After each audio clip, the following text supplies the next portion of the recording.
Well, we obviously have the Fed decision.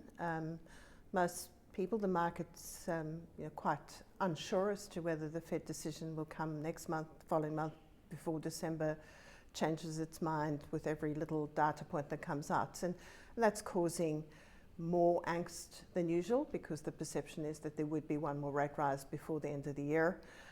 And to be fair, the communication from the Fed hasn't been terrific. They've sort of wavered around, and every time things look a little gloomy, they seem to pull away and then seem to put the bet back on when the data gets a little better.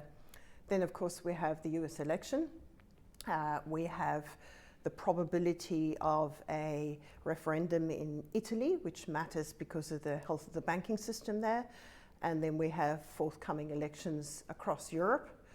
All of which add an air of uncertainty. They're political, but it does mean that both households and businesses generally are reluctant to make spending decisions when they're confronted with uncertainty about who's actually governing them.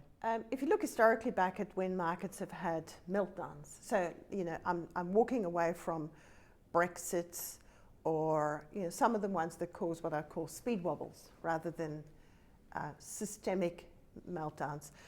Almost all are related to various forms of credit events.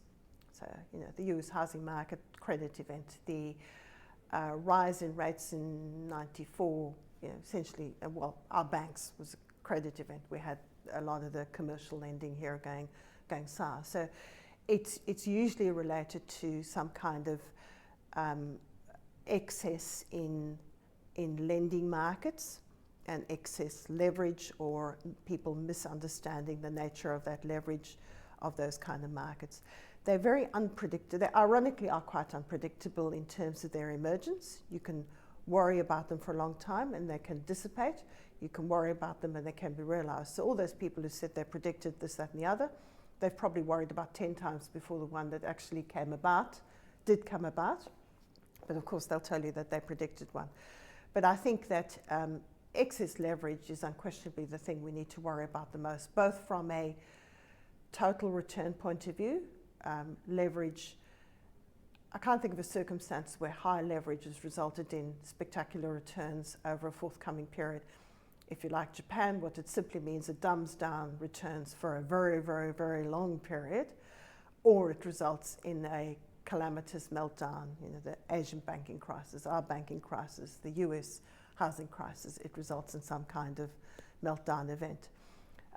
You may argue, at the moment it's hard to imagine this was what they could be, but maybe the European banking system, possibly China. I doubt it, because I think they'll probably manage their way through that one.